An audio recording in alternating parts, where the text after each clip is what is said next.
My name is Rafael Torres. I'm 47 years old, and I live in New York. I woke up before the sun, as I always do since losing my job. The silence of the apartment in the Upper West Side feels like an echoing hallway. Bitter coffee, a cluttered inbox, and a curiosity I didn't want to feel. At the top, one subject line stood out: Interview, Northbridge and Valiant Merger. I took a deep breath and scrolled the mouse with the caution of someone reopening old wounds. The message was short, elegant, without adjectives betraying urgency. We'd like to discuss brand leadership in this new phase. Minimalist signature, H. Duarte, Interim CEO, Manhattan. My stomach tightened, as if recognizing an old ghost. 2 years earlier, I was marketing director at Duarte & Co. I was fired at the height of the CEO's divorce, swept away like dust. My name became hallway gossip, my reputation cheap currency. I left with a box and a handshake that felt like a sentence. I swore I'd never return to that toxic gravitational orbit. The elevator in my building became an involuntary confessional. I practiced excuses for declining, but they sounded cowardly even to me. Manhattan's numbers flashed by the window like cold metrics. I knew every detail of that glass and concrete jungle, and I knew that once inside, no one comes out the same. I clicked reply with fingers trembling as if lying. I can do today at 10 a.m. I sent it, and the silence stared back at me. I dressed like someone recognizing their old armor. Blue suit, discreet tie, shoes that recalled past victories. In the mirror, a 47-year-old man who had learned to swallow pride. Northbridge was on Park Avenue, a corporate postcard view. Marble reception, air conditioning scented with caution. The temporary badge weighed more than any metal. I rode the mirrored elevator with other suited gladiators. Each floor was an invisible ring prepared for clean blood. The meeting room had glass walls and an expensive horizon. 3 people seated, straight postures, scanner eyes. One of them stood with a millimeter smile. "Thank you for coming, Mr. Torres," said the woman in the center. "I'm Elena Duarte." The past entered, sat down, and crossed its legs. Her name popped in the air like a cork, pulled without celebration. Ex-wife of Arthur Duarte, the man who fired me in the divorce. The city is small when measured in power and resentment. Elena controlled 51% of the newly announced merger, and I, suddenly, was the man in the crossfire. "We want you leading the integration narrative," Elena said. "Your track record in crises speaks for itself." I heard the latent irony. There was respect in her gaze, and something colder, almost clinical. She didn't mention Arthur. She didn't need to. In that silence, I heard the old rug being pulled again. I asked for 5 minutes to think, but I thought of 5 years. Returning meant entering the board with already sweated pieces. I wasn't seeking revenge, but dignity has its own hunger. "I accept," I said, before courage could regret it. Helena just nodded, like confirming an announced check.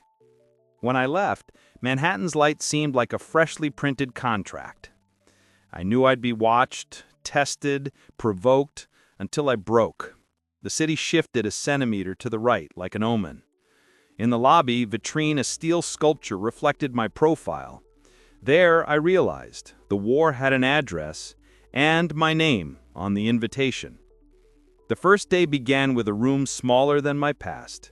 Clean desk, new laptop, temporary password that sounded like handcuffs. A 100-day schedule and eyes measuring me like a thermometer. I read everything and underlined with the urgency of someone who slept little. The merger was promising on the outside and explosive on the inside. The team received me with manual smiles and trenched silence. Young analysts, attentive directors, veterans with polished scars. The welcome emails had periods that seemed suspicious. I heard my name circulating like rumor in a glass hallway. The wall of awards said excellence. The air said caution. If you like real stories about power and consequences, stay. Here, truth turns corners and loyalty costs too much.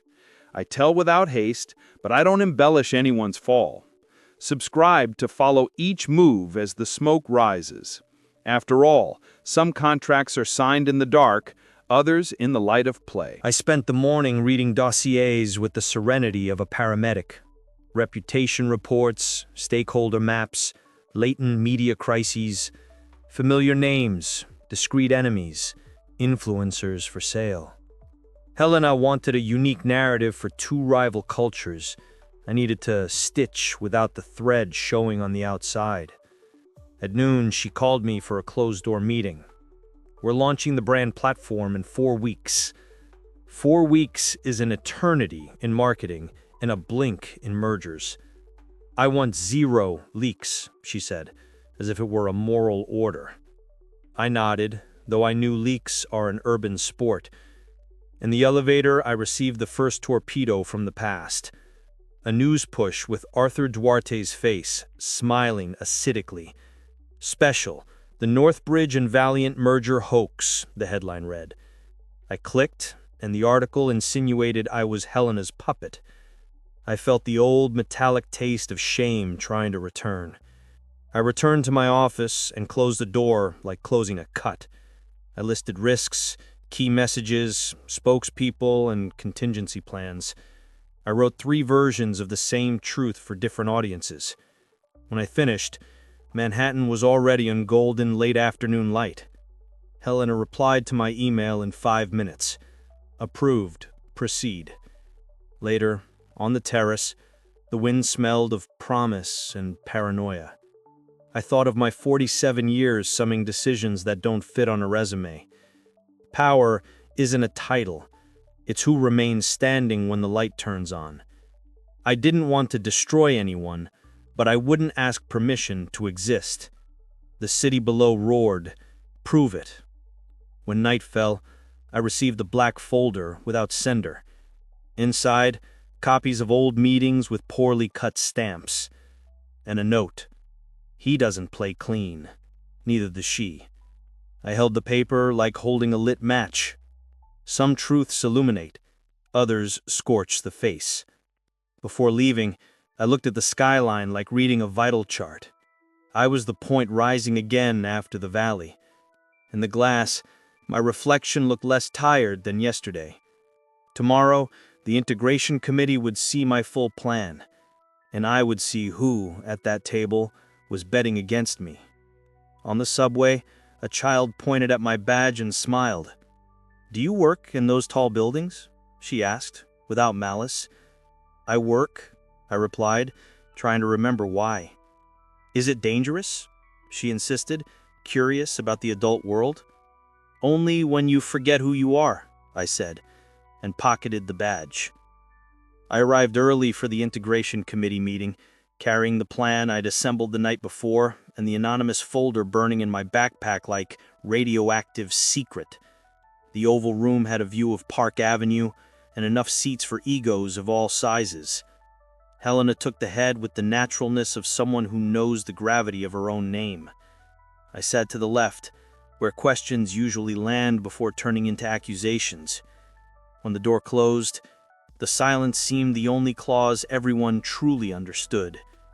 I began presenting the narrative architecture for the merger, a unique positioning that valued the complementarity between Northbridge and Valiant, with messages modulated by audience and channel.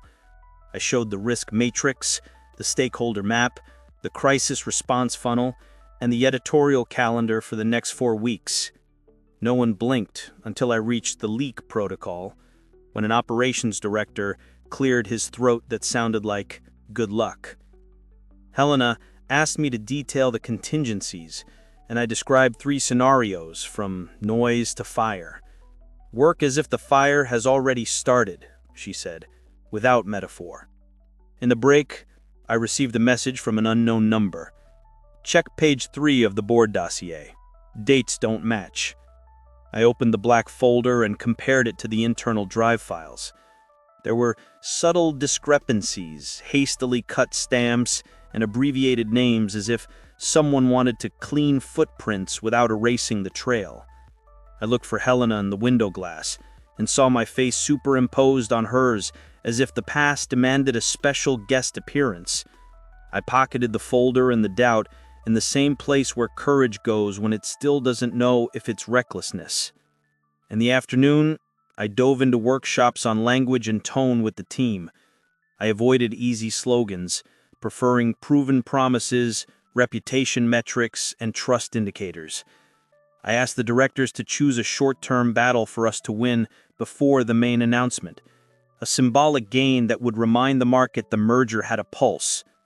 An analyst suggested a hackathon with strategic clients. Another proposed an innovation fund with open co-authorship. I approved both, on the condition that no photos leaked early.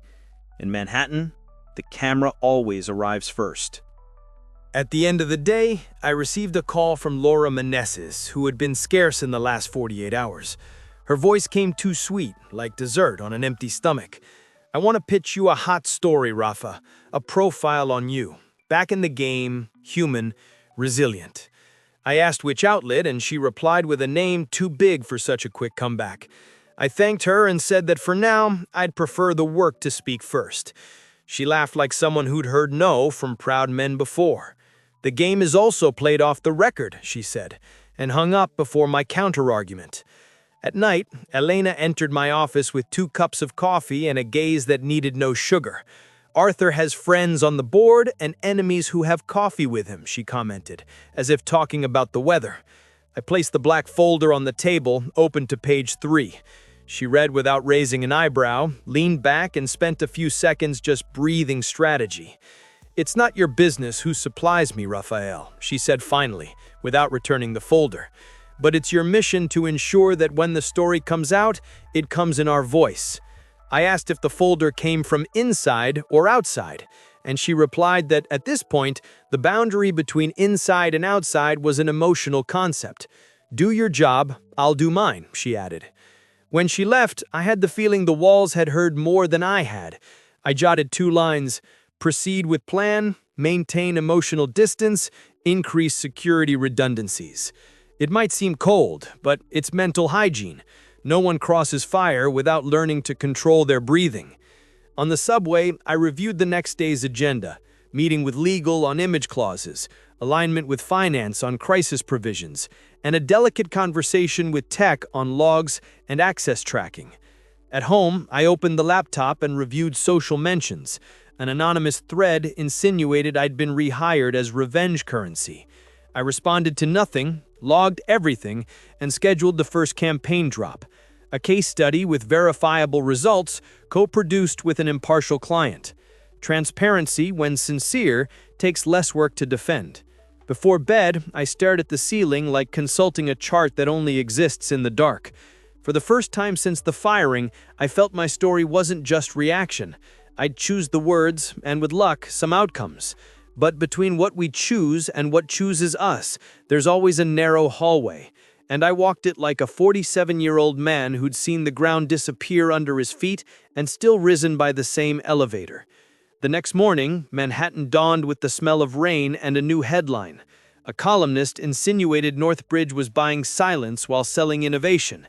I copied the link, sent it to the team with instructions, and breathed. The day of first moves had ended.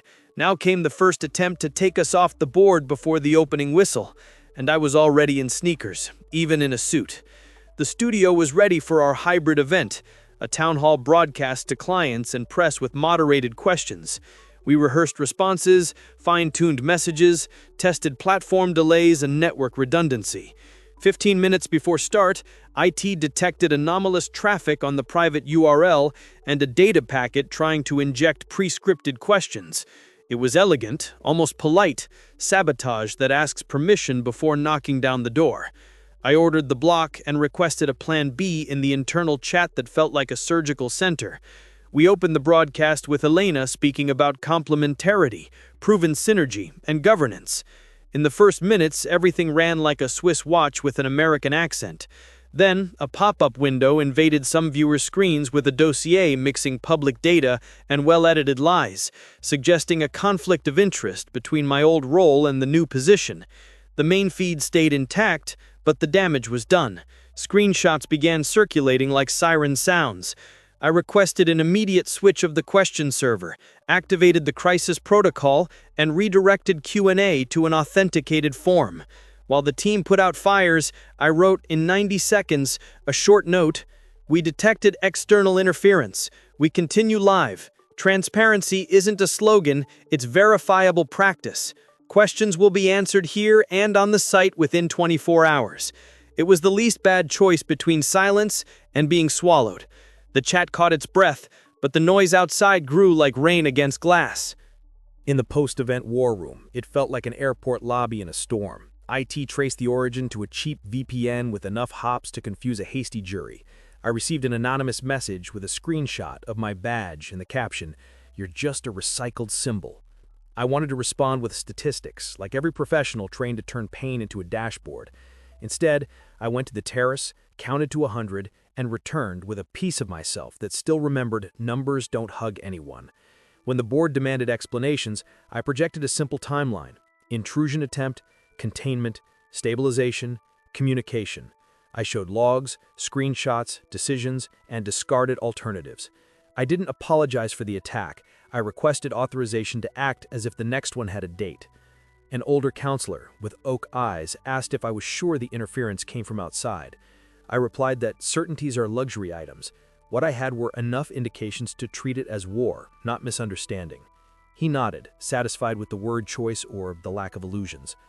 That night, I received an audio from Arthur Duarte, who didn't have my number but always had all the shortcuts. "I saw your little show, Rafael. Sorry they used you as a lightning rod. The problem with lending your face is that one day they bill you for it." I deleted the audio without saving it to avoid turning poison into a document. Still, the phrase lingered in my head like a fan in a dark room. I knew he wanted to knock me off axis before the next move, and it worked for a few minutes. The next day, Elena entered without knocking, brought the newspapers, and a smile of someone bleeding inside without staining the blouse. "You were good," she said, almost a caress, "but we lost the perception battle. We need a gesture to change the cycle." I proposed accelerating part of the roadmap with an audited operational integration case by an independent third party. She listened, weighed reputation cost against financial cost, and approved with the same speed others pray. As she left, she paused at the door and measured me with the cutting honesty she had when she wanted something. "Arthur doesn't attack without bait. Someone inside is feeding the water." I nodded with the part of me that had learned to suspect without corroding. I requested expanded access to media records and critical endpoints. IT grimaced but opened the doors on the condition of formal logging for each query. I wasn't offended. Bureaucracy is how trust survives in tall buildings. With the audit underway, we scheduled a series of meetings with key clients to show the engine worked beyond the varnish. The first was in Boston, in a room smelling of leather and promises. I presented numbers, integrated processes, service indicators, and a schedule that would withstand skeptical questions.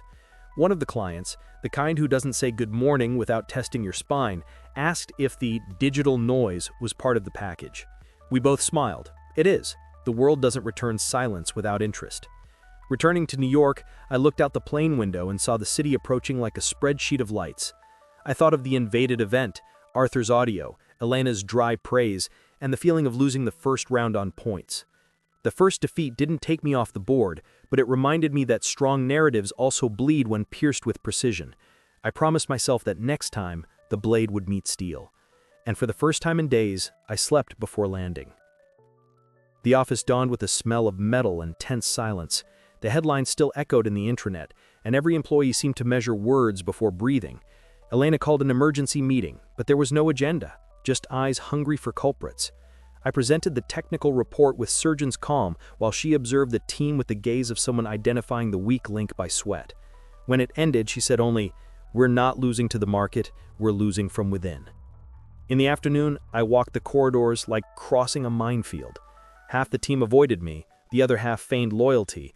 I discovered the event leak had been prepared weeks earlier with internal access to the database. The trails led to a shared folder, opened only for communications and press. Laura Menendez among the names. My stomach sunk. Corporate betrayals rarely come with meeting notices. That night, I invited Laura for coffee in Midtown, in a neutral spot without spotlights. She arrived late, as always, with the same perfume she wore at Duarte & Cole events. We talked about the chaos, the planted article, and she denied involvement with a voice trained to convince investors. However, when she mentioned Arthur Duarte, her tone shifted. A brief tremor, an eye flicker. It was enough to confirm that her loyalty had another address. I went home with my mind split between anger and calculation. I could denounce her, but that would reveal I'd investigated without authorization. Instead, I decided to watch her, track her digital moves, and understand the pattern. Sometimes, the most effective revenge is patience disguised as professionalism. Meanwhile, I began preparing a parallel strategy, an internal narrative to protect the merger and, secretly, my own reputation. Helena couldn't know. Not yet. The next morning, Helena called me for a private meeting. "Rafael, someone on the team is playing for the other side," she said, crossing her arms. "And I need someone who knows how to play dirty with class." She stared at me for a few seconds before continuing, "You'll find out who." The phrase sounded more like a sentence than a mission. I just nodded, and for the first time, I realized that at Northbridge, ethics and survival didn't fit in the same room. I took on Helena's mission like donning a tailor-made suit, but with stitches too sharp. I began monitoring internal communications, cross-referencing metadata, and tracking nighttime send patterns. In a few hours, I discovered Lauda used an external channel to forward documents with timestamps matching the leaks.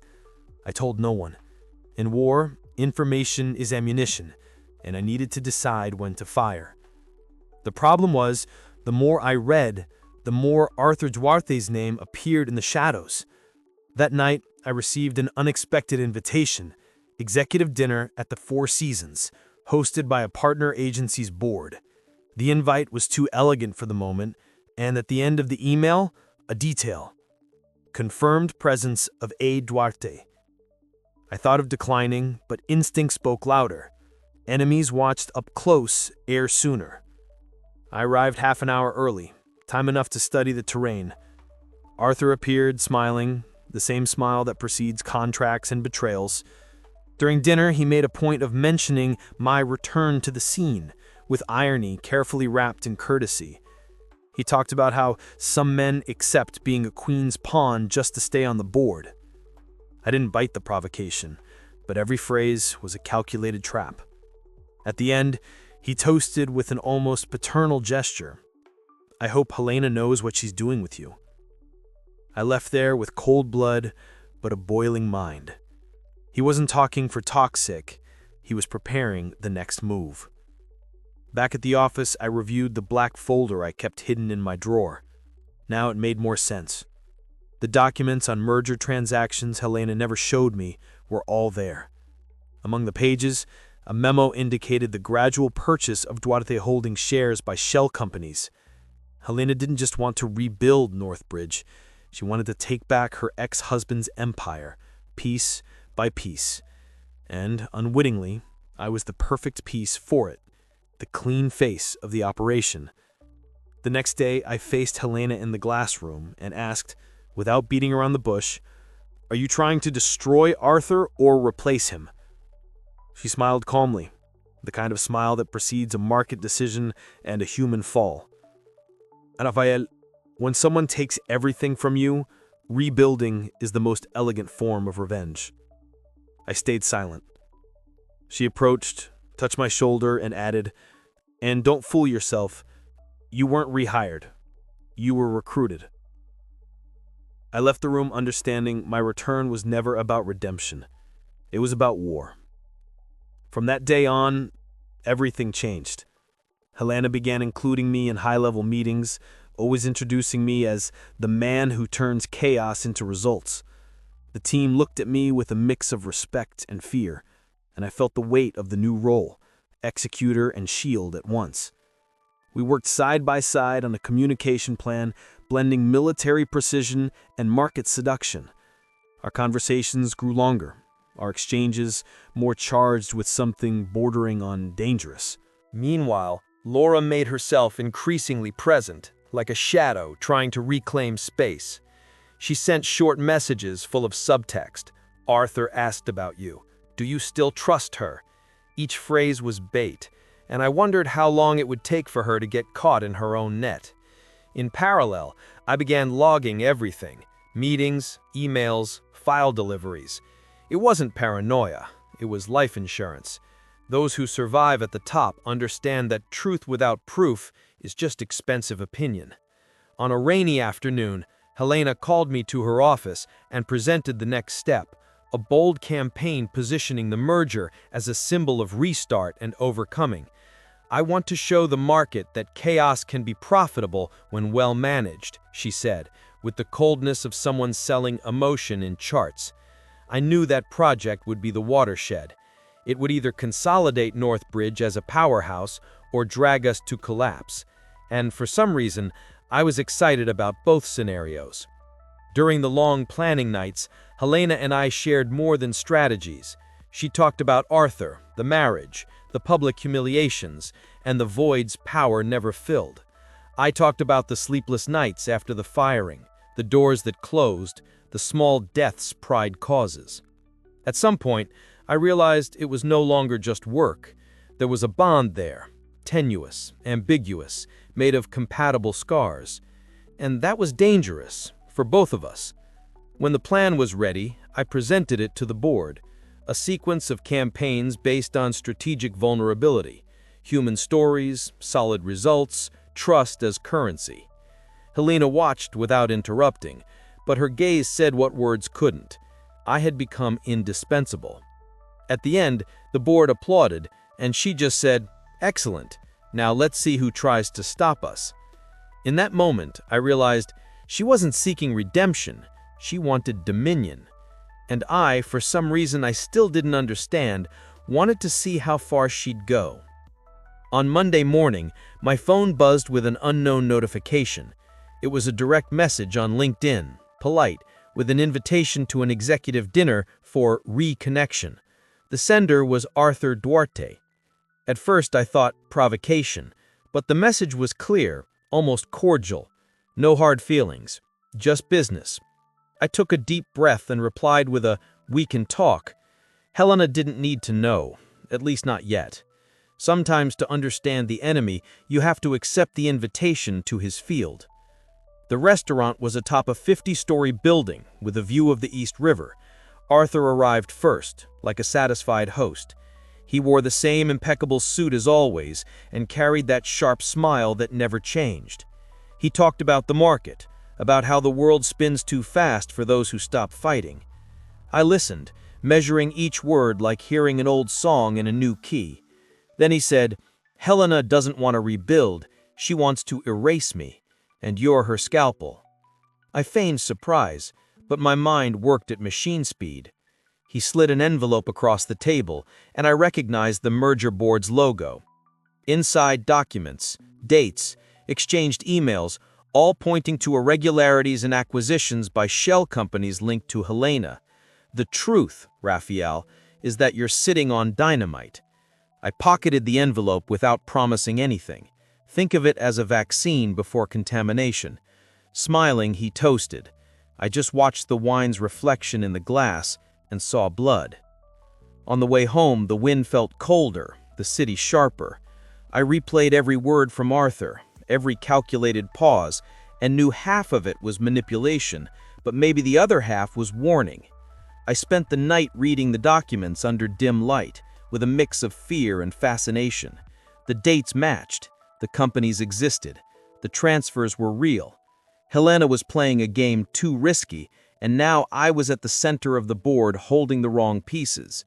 The next morning, I entered her office with the envelope in hand. She looked at me like she already knew. "Arthur?" she asked. I nodded. So he showed the part I let him show. The response hit me like a second truth. She knew everything. "None of this is illegal, Rafael. It's just ugly." I tried to argue, but she approached me, fixing her gaze on mine. "If you want purity, go open an NGO. Here, who hesitates gets fired or forgotten. I left there with my heart racing and the certainty the game had just changed boards. I spent the following days immersed in corrosive doubt.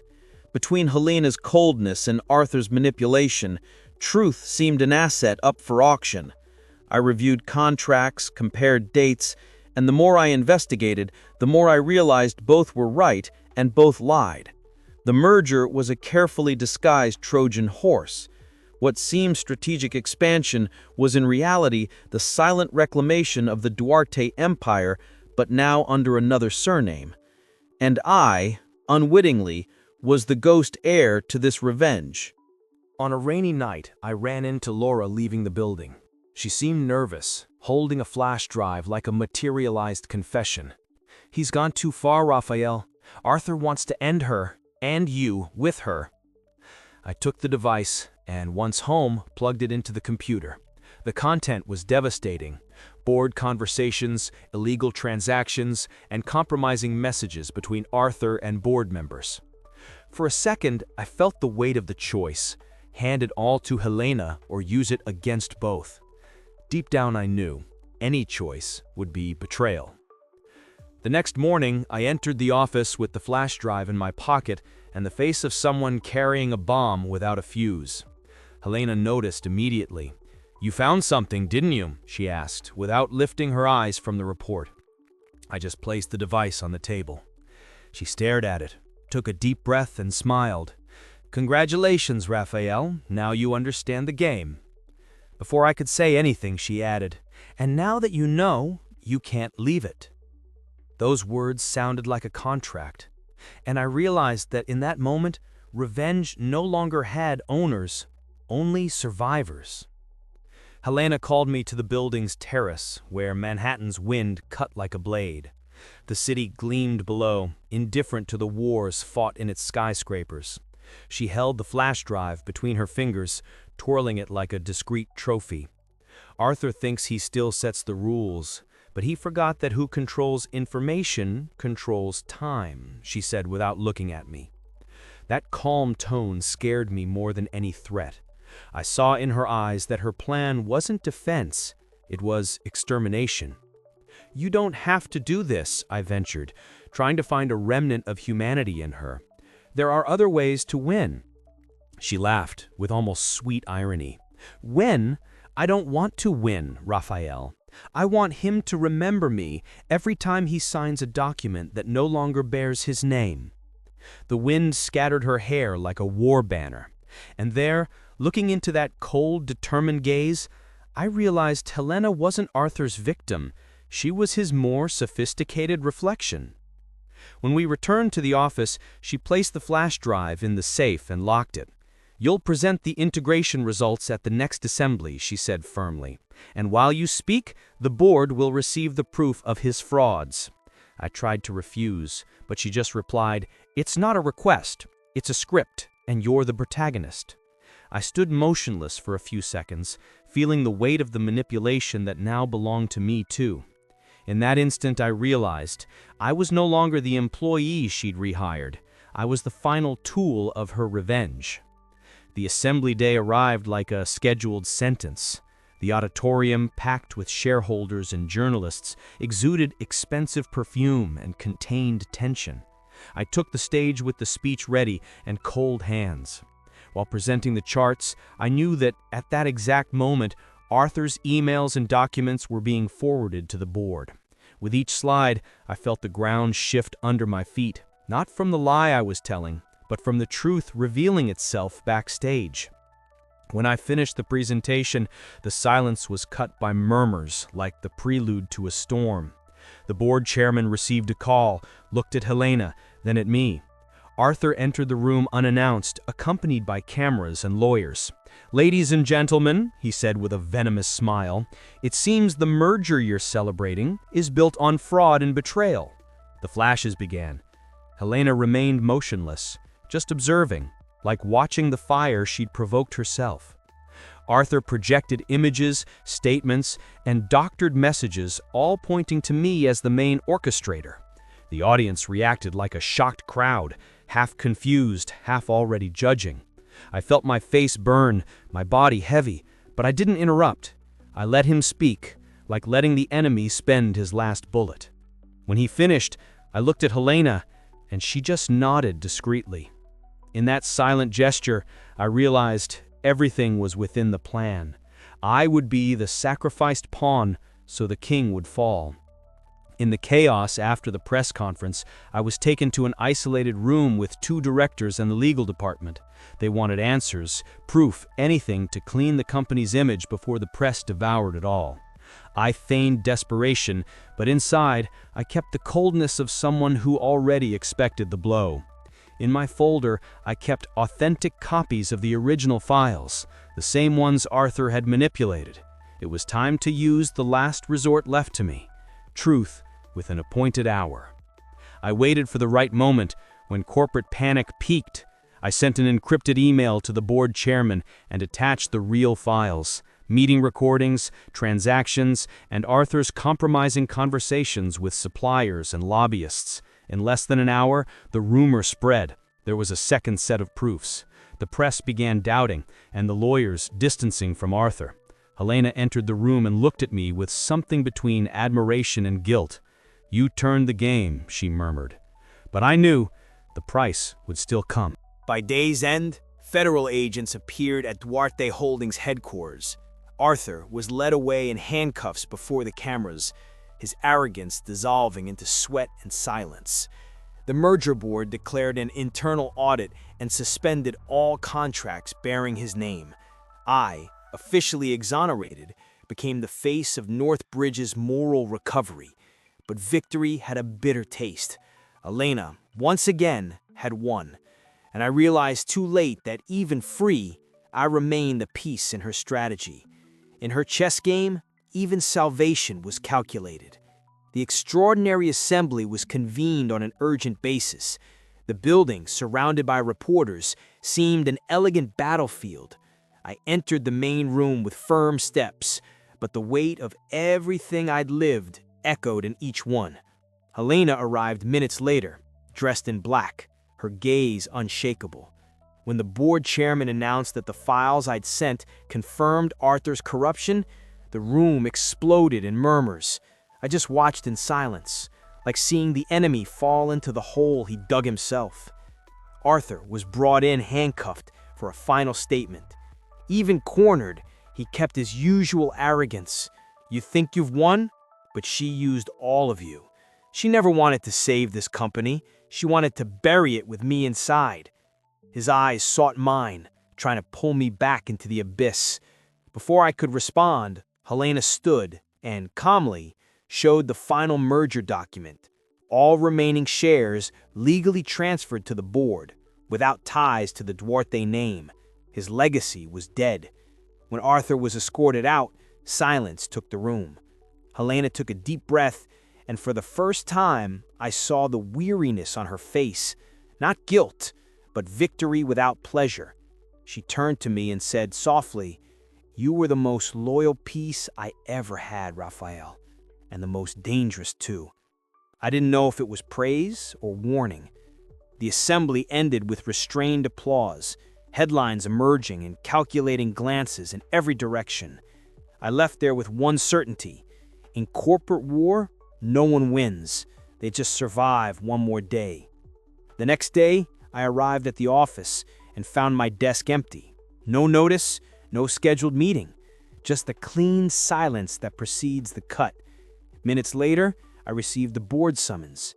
End of cycle meeting. Helena wasn't present. The chairman spoke in a neutral, almost kind voice. "Rafael, your contribution was essential, but to stabilize the market, we need new faces." The firing came wrapped in corporate gratitude, and I signed the document with the same pen I'd used to seal other defeats. As I descended in the glass elevator, I saw my reflection mixed with Manhattan's skyline. It was strange. I didn't feel defeated. Maybe because for the first time, the choice to leave was mine, even if forced. Helena's revenge had been consummated, but hers ended where mine began. On the sidewalk, the cold autumn wind hit my face, and I realized freedom can hurt too. In a city powered by power, leaving unscathed is rare luxury. I, at least, left lucid. Days later, the board approached me. Arthur was imprisoned, Helena temporarily sidelined, and the company needed a reliable name for the transition. "You rebuilt Northbridge's image, Rafael. The market trusts you," they said. I refused on instinct, then accepted for justice. I returned to the same floor where it all began, but now as interim CEO. I sat in that chair, looked out the window, and understood. The price of peace in the corporate world is eternal coexistence with the ghosts it demands we bury.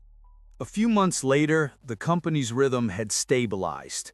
The corruption headlines were now archived memories, and Northbridge, now rebranded as MBI Global, began to be reborn.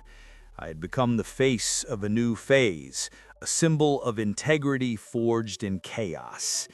Still, in the silent nights in my office, I wondered if I was truly a winner or just the last survivor of a war fought with silk gloves. In that world, triumph always came with invisible cost.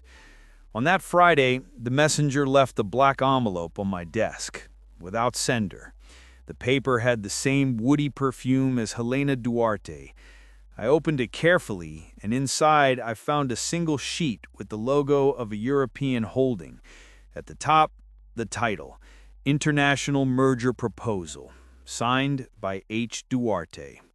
I felt my heart beat in an old rhythm between fear and curiosity. She hadn't disappeared. She'd just changed boards. War doesn't end when you win, but when you stop fighting. I sat in the armchair and reread the document. Helena proposed a partnership between NBI Global and her new company, based in Zurich, focused on market intelligence. The terms were too perfect, too ambitious, and dangerously tempting. There was the same strategic gleam that had captivated me years before. "We can make history again," the attached note said, handwritten, and below, a phrase that sounded like a challenge. This time, no winners, just partners. I spent the rest of the day in silence, watching New York City through the window. Outside, everything seemed the same traffic, the same metallic wail of sirens, the same sky between steel and glass. But inside me, something had changed. The thirst for power no longer burned. Now, it was a rational cold, a kind of peace that only comes after losing everything twice. Maybe Helena was right. True dominion isn't over the other, but over one's own fear of restarting. That night, I walked to the Hudson and sat on the pier, watching the light reflections trembling on the water. I thought of Arthur, Helena, Laura, and myself, all characters in a play the market would call restructuring. I took the envelope again, now crumpled in my hands, and realized it wasn't a proposal. It was a mirror. The cycle was about to restart, and somehow I knew I'd say yes. Power smells like addiction disguised as opportunity. On Monday, I handed the envelope to the board with a faint smile. "I think I found the next step," I said, while pocketing a second copy just for me. I left the building without looking back, with the feeling that Helena, somewhere, was smiling too. Manhattan's cold wind blew on my face, like a greeting or a warning. Maybe wars never end. They just change headquarters, name, and face. And now, for the first time, I was the face of the new battle.